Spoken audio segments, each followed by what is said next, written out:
የኢትዮጵያን ምግባር የኢትዮጵያን ስነ ምግባር የኢትዮጵያን ባህል የኢትዮጵያውያንን ኩራት አፈርድሜ ያስጋጠ ሰው ቢኖር ነውርን ፕሮሞት ያደረገ ሰው ቢኖር ከአብይ አህመድ ውጪ የለም።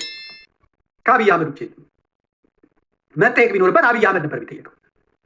ከወንድ ጋር እየተሻሸ የወንድ ጉንጭ እየሳመ ወንድ ሲያይ እያለ ከሀገር መሪዎች ትከሻ ላይ እየተንጠላጠለ በጣም በጣም በጣም በጣም ከፕሮቶኮል ውጪ መደዴ እየሆነ ሀገርን ከነክብሯ በአፍጢሟ የተከለው አብይ አህመድ መካሪ የሌለው ዘካሪ የሌለው አቅጣጫ የሚሰጠው የሌለው ፕሮቶኮል ምን እንደሆነ የማያውቅ ክብር ምን እንደሆነ የማያውቅ እዚህ ሀገር እኮ እዚህ አውሮፓዊ እዚህ ሀገር ዝም ብላችሁ አሁን እኔ ልጄን አቅፌ መሄድ አልችልም። አሜሪካንም እንደዛው ነው። አውሮፓም እንደዛው ወንድ ጓደኛ ካላችሁ እጁን ትከሻ ላይ አድርጋችሁ እጅ ልጅ ተያይዛችሁ ምናምን ነው የምትሄዱት። ትምህርትቤትም ሲኬድ መንገድም ላይ ስትሄዱ ምንም ችግር የለውም። አውሮፓ አይቻልም። በቃ ያ ነገር ናችሁ ነው የሚባለው። የሚያየው ሰው በሙሉ ኦኬ እነዚህ ማን ነው ባል ማን ነው ሚስት ምናምን እንደዚህ ነው የሚላችሁ። መደዴ ምንድን ነው ማለት? መደዴ ማለት አባት ካለ ወይ እናት ካለ ጠይቅ። መደዴ ማለት ምን እንደሆነ አላቅም ስላለ ነው። ልቅ ማለት ነው። ስርዓት የሌለው ስርዓተ ቢስ ማለት ነው። ነውር ማያቅ ማለት ነው መደዴ ማለት። የዚህ ሀገር የጀርመን ፕሬዝዳንት ወንድ ነው። የጀርመን ሀገር ፕሬዝዳንት ኢትዮጵያ ሲሄድ አብይ አህመድ ከተንጠለጠለበት እጁን ይዞ ከተሻሸው ደረቱ ስር ገብቶ ከተለጠፈ አንገቱ ስር ገብቶ እየሳመው ላዩ ላይ እንደዚህ ከተኛ ኢትዮጵያውያን ያልተለመደ ስለሆነ እንትን አይሉ መንግስታትን የሚያውቁት ሲሰገድላቸው የኢትዮጵያ ነገስታት ሲሰገድላቸው የኢትዮጵያ ነገስታት እጅ ሲነሷቸው ነጮቹ ጥቁሮቹ የሚታወቀው ያ ስለሆነ ያልተለመደ ነገር ይመጣል።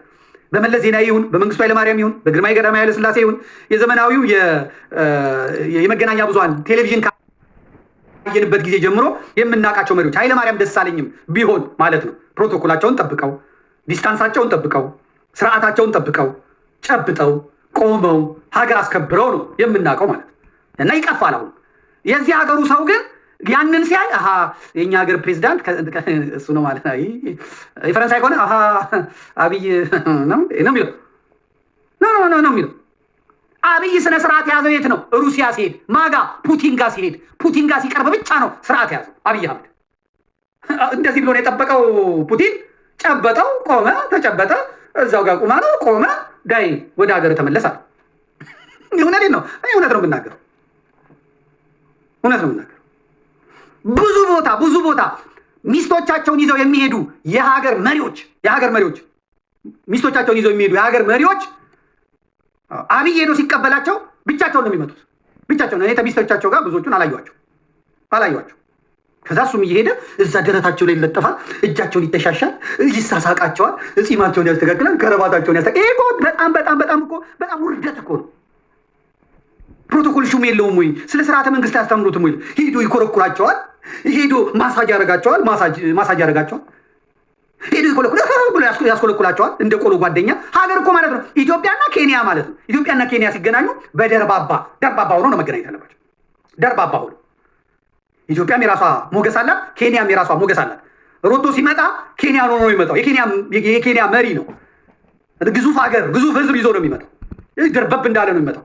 አቀባበል ተደርጎለት መንገድ ተነጥፎለት መሪው አብሮ እየሄደ ሳይኮፈስ ሳይንቀው ያወሩ የተሳሳቁ ሄደው ጋዜጣዊ መግለጫ ሰጥተው አብረው ያላቸውን ውይይት አድርገው መከባበራቸውን በቃል በአንደበት አድርገው እንጂ መከባበር ማለት የሰው ሀገር መሪ ላይ ፊጥጥ ማለት አለም እንደ ጦጣ ገጠር እንደለመደው ጫካ እንደለመደው ጉሬዛ የሚያሳድግ ይመስላል። ሄዶ ፊጥጥ የሰው ብብት ውስጥ አይገባም። የሀገር መሪዎች ብብት ውስጥ አይገባም። እንዴት ሰው ብብት ውስጥ ገብቶ በእናታችሁ ታረቁልኝ መቤቴ ታረቁልኝ አይባልም። ጠፍተናል ብላችሁ ለዚህ ነው አሁን ፖሊስ መያዝ ካለበት ስርዓት ማስያዝ ካለበት ይሄንን አሁን እኔ እያደረኩ ያለሁት ምንድን ነው? ግለሰብ አይደለም ሀገር ነው የምንይዘው። የሀገር ስርዓት በቃ በዚሁ በአብይ መንገድ መሄድ የለበትም። መሪዎች እኮ የሚጻፍላቸው አለ አይደል? እነ ኦባማ በጣም አንደበተ ርቱዕ ተናጋሪ ናቸው፣ ግን የሚናገሩትን ደግሞ የሚጽፉላቸው ሰዎች አሉ። የሀገር መሪዎች የሚናገሩትን የሚጽፉላቸው ሰዎች አሉ። ተዘጋጅተው ነው የሚሄዱት። የሚናገሩት ነገር በመጽሔት የሚወጣ በቴሌቪዥን የሚቀርብ በመማሪያ ጽሁፎች ላይ የሚወጣ ስለሆነ ያንን አድርገው ነው የሚሄዱት። የኛ ሀገር እንግዲህ አብይና መለስ ዜናዊ ከመጡ በኋላ ነው እየሰማን ያለ። መንግስቱ ኃይለማርያም ከመጣ ጀምሮ መንግስቱ ኃይለማርያም መሪ ነው።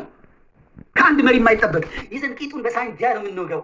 እንደዚህ ምናምን አስተንፍሰናል። ምክንያቱም ባሪያ በሰለጠነ ጊዜ ነው የሚለው። ገባችሁ? አሁን መንግስቱ ኃይለማርያም አራሪ ሆኖ ከሰማኝ የሀገርን እንትን ነው ድምጥማጥ ነው ያጠፉት። እነ ግርማዊ ቀዳማዊ ኃይለ ሥላሴ ከዛም በፊት የነበሩት ነገስታት የነበራቸው ዲፕሎማሲ የታወቀ ነው። የሚጽፉት የታወቀ ነው። በብራና የተቀመጠ ነው። በየላይብረሪዎቹ የተቀመጠ ነው። የሚናገሩት ንግግር የታወቀ ነው። የሰጡት ኢንተርቪ ቃለ መጠይቅ የታወቀ ነው። በቃ የሚጠቀስ ነው። በዩኒቨርሲቲዎች ተቀምጠው ተማሪዎች የሚማሩት ነው። አሁን አብይ ምን ተብሎ ነው? የአብይ ቃለ መጠይቆች ምን ተብሎ ነው? ጀዝባ አሁን ይሄ አሁን ለተማሪዎች ይሄ መሪ ነው ያስብላል? አያስብልም። መሪዎች መጠንቀቅ አለባቸው። የሚናገሩት ነገር መጽሐፍ ላይ የሚናገሩት መጽሐፍ ለታሪክ ተቀርጾ የሚቀመጥ ነው፣ ለትውልድ የሚቀመጥ ትክክል አይደለም። ማን ምን ይማራው? እንደነገርኳችሁ መረን ተለቀቀ፣ መደድ ተለቀቀ። ይሄንን ከላይ ጀምሮ ነው እንዲበላሽ፣ ከላይ ጀምሮ ነው እንዲጠፋ፣ ከላይ ጀምሮ ነው እንዲሳሳ፣ ከላይ ጀምሮ ነው እንዲበተን የተደረገው። ለትውልድ የሚያስብ ካለ እዚህ ላይ መስራት ግድ ይለዋል። ታው ሊባል ይገባል። ጨቅላ አስተሳሰብን ጨቅላ አይምሮን ይዞ ይችን ግዙፍ ሀገር ታላቅ ሀገር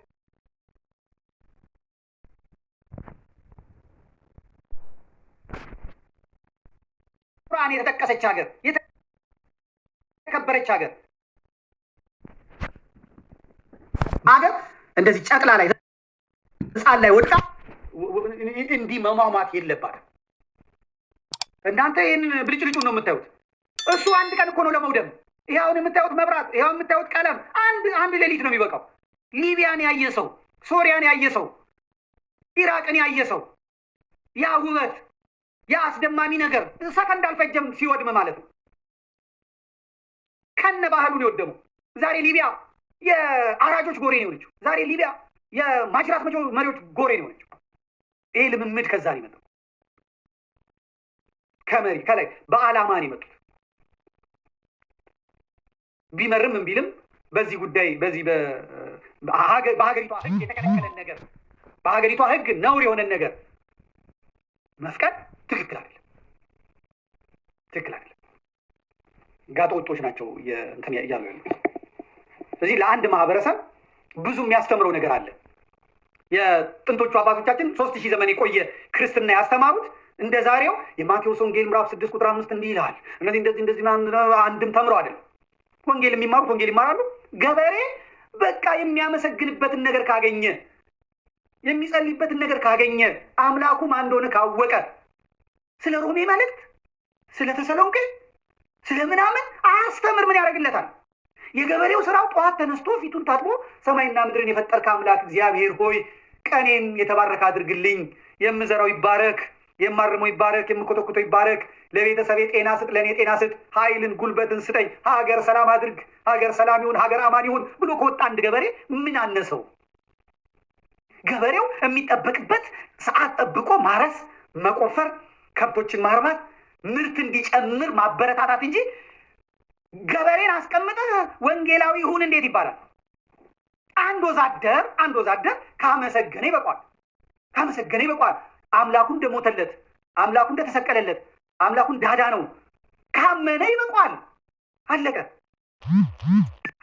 አንድ ወዛደር የሚጠበቅበት ምንድን ነው? ግንበኛ ከሆነ ጠዋት ተነስቶ ስራውን በአግባብ ሰዓት ጠብቆ መስራት፣ ስራውን በጥራት መስራት፣ ዋጋውን መቀበል፣ ባገኘው ገንዘብ እውቀቱን ማሳደግ፣ ልጆቹን ማሳደግ፣ ጊዜው ሲደርስ ይጠራል። አለቀ። አንድ ተማሪ የሚጠበቅበት ምንድን ነው? ያመሰግናል። በቃ አለቀ። አመሰገነ። ማን እንደፈጠረው ያውቃል። በትርፍ ጊዜው በአሁን ጊዜ የተመቻቸ ነው። ሰንበት መማር ይችላል። ኮርስ መውሰድ ይችላል። ማወቅ ከፈለገ ያንንም በቂ የሆነ ነገር ከተሰጠው አንድ ተማሪ የሚጠበቅበት ምንድን ነው? አለቀ። ጠዋት መነሳት፣ በሌሊት መነሳት፣ ነቅቶ መነሳት፣ ወደ ትምህርት ቤቱ መሄድ፣ ንጽህናውን መጠበቅ፣ ካልባሌ ሱስ ካልባሌ ነገር ራሱን መጠበቅ፣ የሚደርስበትን ጎል የሚደርስበትን ዓላማ ጽፎ ማስቀመጥ። ከዓላማው የሚያሰናክሉት ነገሮች ምንድን ናቸው? ቆጥሮ 1 2 3 4 5 በዚህ ግራ መስመር ከሄድኩኝ እዚህ እገባለሁ፣ እወድቃለሁ፣ ከፍራለሁ። በዚህ ቀኝ መንገድ ከሄድኩኝ የፈለግኩበት ዓላማ ደርሳለሁ። እየሄደ ወደ ግራው ሲጎትተው አሀ ልወድቅ ነው እያለ ወደ ቀኙ እየመጣ እያጠነከረ ሄዶ ማድረግ ነው። ትምህርት ቤት እንደመጣ የጨዋታ ሰዓቱን መድቦ ይጫወታል። ከዛ ተማሪ የሚጠበቀው ማጥናት ነው። በቃ አሁን ምንድን ነው የተያዘው? ማደንዘዝ በተለይ ደቡብ፣ በተለይ ኦሮሚያ ማደንዘዝ ህፃናት አይታችኋል። ህፃናት ትምህርት ቤት ገብተው ፓስተር የሚባሉት የሚለማመዱት ህፃናት ትምህርት ቤት አያችሁ። መሪዎቹ ጴንጤዎች ናቸው። ዳይሬክተሩ ጴንጤ ነው።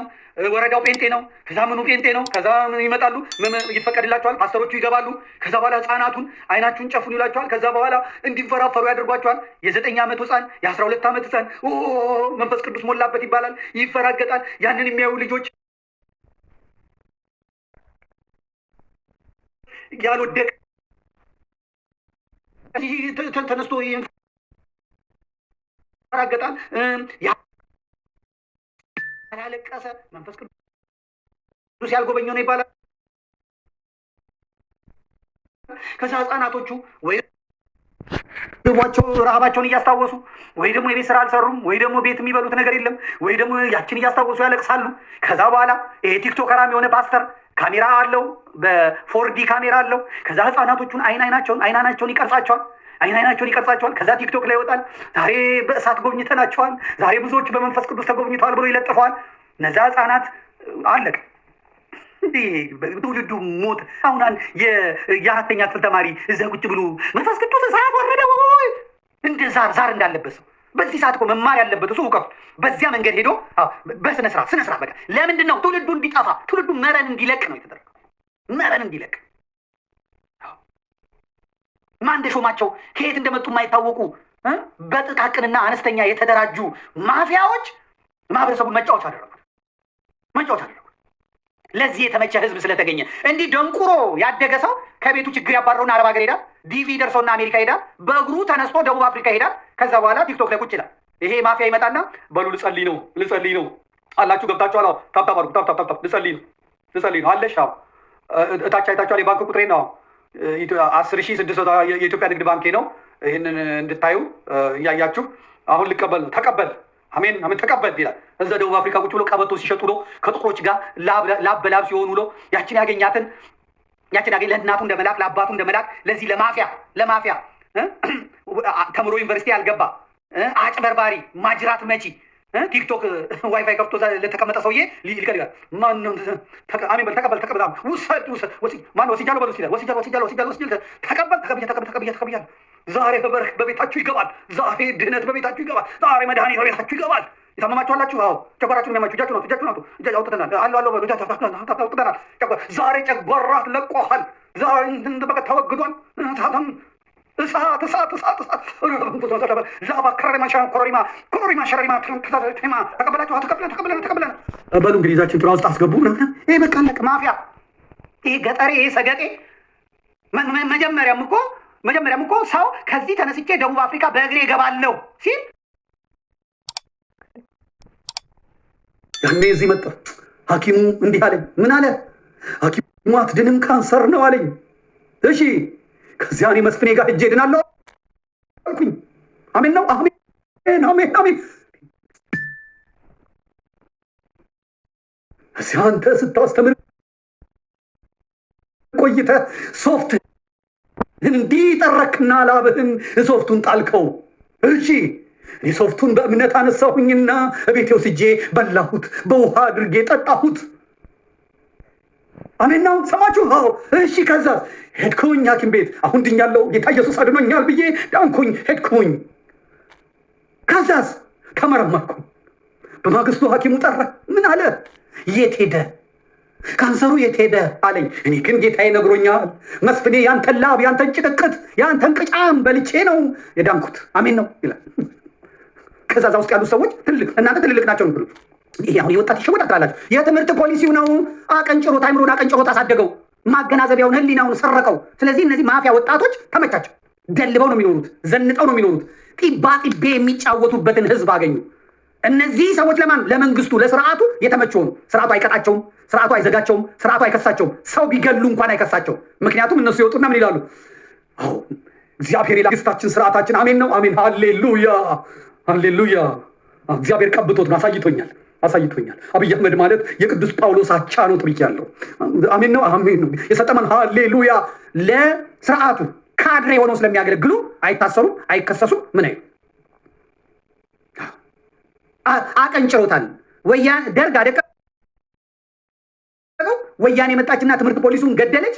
ከዛ ደንቆሮ በዛ፣ ማይም በዛ፣ ግራቀኝ የማይበዛ ከዚህ እነዚህ የደቡብ አራዳዎች፣ የትግሬ አራዳዎች፣ የአማራ አራዳዎች፣ የኦሮሞ አራዳዎች መጡና ቂባጤቤ ፒፕሉ ላይ ይጫወታሉ ማለት ነው። አለቀ። አልቀናል ጎበዝ። እዛ ላይ እኔ በማየው በጣም ነው የምደነግጠው። በጣም ነው የማዝነው። በጣም ነው ማለት ዛሬ ጌታ ነግሮኛል። ባለፈው ጊዜ ተናግሬያለሁ እንጂ እኔም በቴሌቪዥን እያዩ ዛሬ ትወልዳላችሁ ትጸንሳላችሁ አልኳቸው። የዛን ቀን ያዩ ሰው በሙሉ ጸነሱ ይላል። አሜን ነው። አሜን ይሁን ይደረግ።